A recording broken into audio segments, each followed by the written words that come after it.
Nous allons étudier ici le circuit RL en régime transitoire. Donc on nous donne ce circuit et on ferme l'interrupteur à t égale 0. Donc on observe qu'à t égale 0 moins, le circuit est ouvert, donc il n'y a plus de courant qui passe. On peut dire alors que I2 à t égale 0 moins est égal à I2 est égal à t égale 0 plus, qui est égal à 0 finalement, comme il n'y a pas de courant qui traversait la bobine à t égale 0 moins. On peut remplir dans le tableau. Ensuite, on peut faire un schéma équivalent.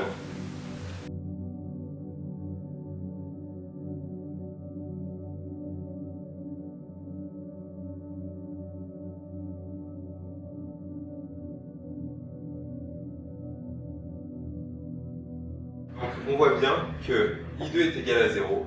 Donc, la tension ici, d'après la loi d'Ohm, est nulle. On enlève le R2. Ça se remplace par un fil. Et l'interrupteur la bobine devient un interrupteur ouvert qu'on a ici. Donc, on pourra dire que UL est égal à U, ici. Les deux sont les mêmes. Et I1 est égal à I3. Les deux sont les mêmes.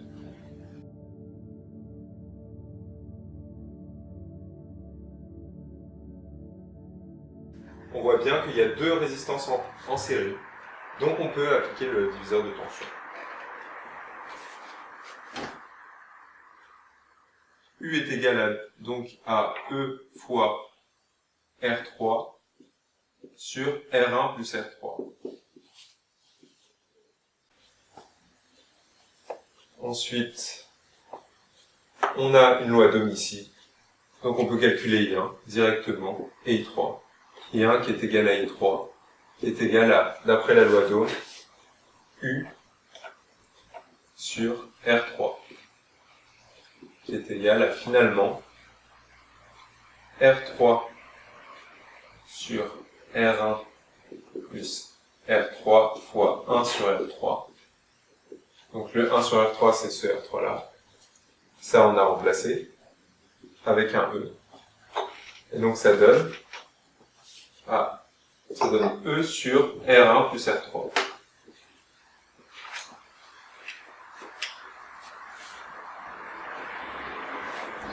On a ces deux valeurs.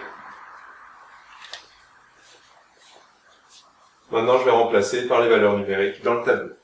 Donc, on obtient 5,5 et 5,5 mA et 33 volts pour les dernières valeurs. Maintenant, on passe au régime permanent. Donc, quand t tend vers l'infini, on sait que UL de t qui tend vers l'infini est égal à 0. Pourquoi? On connaît la formule de la bobine est égale à L DIL sur dt. Donc, I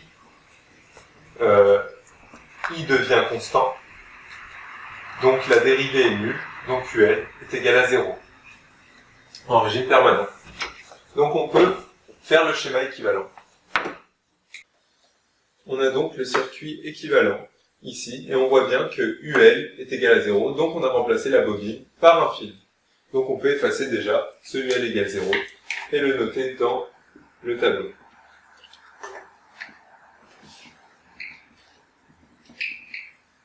On sait maintenant qu'on va devoir faire une étude simple avec des résistances équivalentes pour obtenir les valeurs des courants et des tensions. Donc la résistance équivalente de ceci, ça va être déjà R2, ce qu'on va appeler R23, la résistance équivalente de R2 fois R3. Alors R23, on va l'écrire comme ça plutôt. R23 sur R2 plus R3. Ensuite, ça va faire quelque chose en série. Ça en série avec R1. Donc R équivalent total est égal à R1 plus R23. Voilà. Donc ça va donner un circuit de ce style-là. E, on aura le E qui est là. Le R équivalent. Et un courant qui passe, le courant ion. Car on voit bien que c'est ce fil-là qui regroupe toutes les résistances. Donc on peut avoir I1 en faisant la loi d'Ohm. I1 est égal à E sur Rec. On a donc 10 mA pour I1. Maintenant, on voit qu'on peut faire un diviseur de tension de cette résistance équivalente. Ça donne ce circuit-ci.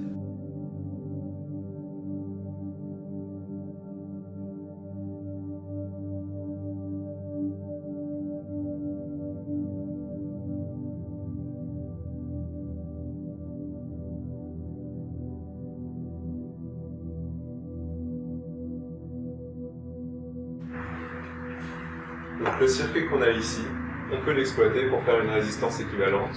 On va trouver U2 qui est égal à E fois R23 sur R1 plus R23. Et ça, c'est égal à AU. Ensuite, on va pouvoir déterminer chacun des courants qu'il y a ici, I2 et I3, avec des lois d'Ohm. Donc, I2 est égal à U2 sur R2, qui est égal à E fois R23 sur R2 facteur de R1 plus R23. Ensuite, exactement pareil pour I3. I3 est égal à U2 sur R3, qui est égal à E fois R23 sur R3, facteur de R1 plus R23.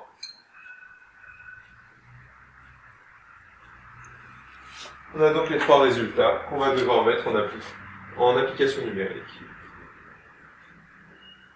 Et après, on aura fini cette première partie de l'exercice.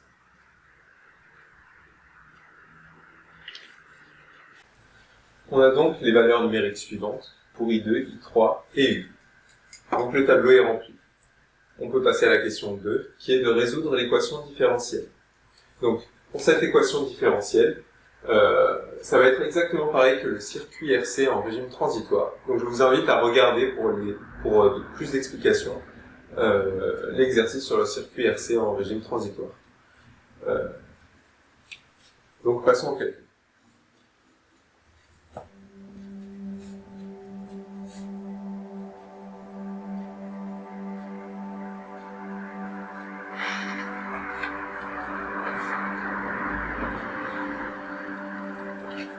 Ici, on va juste utiliser une loi des nœuds pour avoir une équation différentielle en fonction de I2.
On obtient donc cette équation différentielle avec 1 sur taux est égal à cette valeur-là. Donc taux, on peut dire que c'est égal à L R1 plus R3 sur tout le numérateur, donc, qui passe au dénominateur.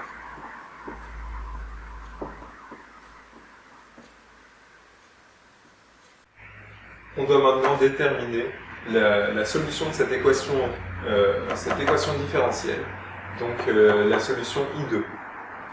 Donc pour ça, on a plusieurs méthodes. Je vais vous en montrer une.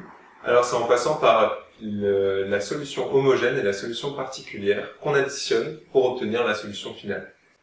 Donc, premièrement, I2 homogène. Donc on va l'appeler I2,H. On dit que c'est sa solution et A exponentielle moins T sur taux. Donc ce taux-ci. Ensuite, la solution particulière. On dit qu'elle est constante. On suppose qu'elle est constante. Donc, que sa dérivée est nulle. Donc on remplace dans cette expression, avec la dérivée qui s'annule, on obtient I2 est égal à E R3 fois taux sur L R1 plus R3. On remplace. Ça donne E R3, le taux, donc le L R1 plus R3 s'en va avec celui-là, se simplifie, il ne reste plus que le dénominateur ici. Donc R2, R3.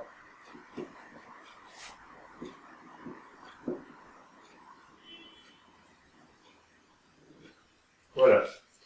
Donc ici nous avons la solution particulière, la solution homogène. On additionne les deux.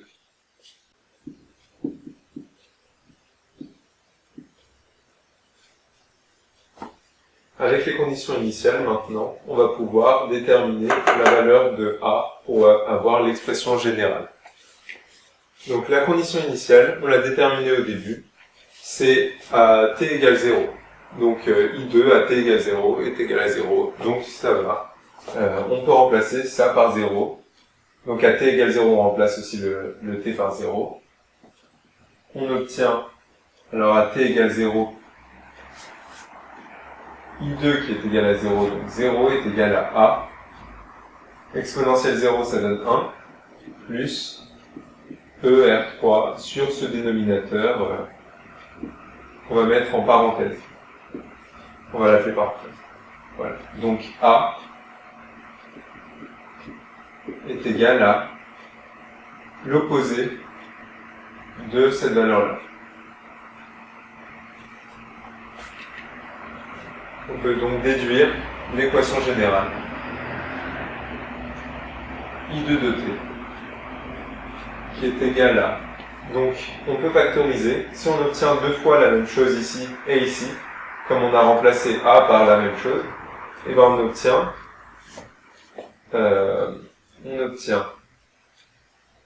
E R3 sur la parenthèse facteur de 1 moins exponentielle moins t sur taux.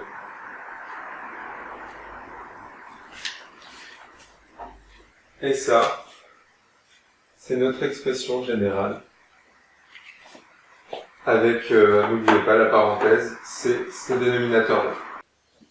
Maintenant que nous avons l'expression générale de I2, on va pouvoir déterminer sa représentation graphique. Donc, à t égale 0 moins, on sait que l'interrupteur était ouvert. Donc, le courant ne passait pas. La valeur du courant est nulle. Avant 0. En 0 maintenant, quand exponentielle de 0 vaut 1, donc 1 moins 1 vaut 0, 0 multiplié par un nombre, ça vaut 0, donc I2 est égal à 0. Ici, on est bien toujours à 0. Quand maintenant t tend vers l'infini, on l'a vu ici, la valeur de I2, c'est 6. Et c'est ce qu'on retrouve là, ici. Donc on pourra noter 6 ici. Ça va être la valeur maximale en fait, en régime permanent, donc par ici. Et comme c'est une exponentielle, ça monte de manière exponentielle. Donc on pourra faire ce schéma-ci. Si on veut être plus précis, on pourra dire que le courant atteint sa valeur, le régime permanent atteint le régime permanent au bout de 5 taux. Donc ici on pourra marquer 5 taux. Et donc voilà. Vous avez la représentation graphique de la valeur de Hitler.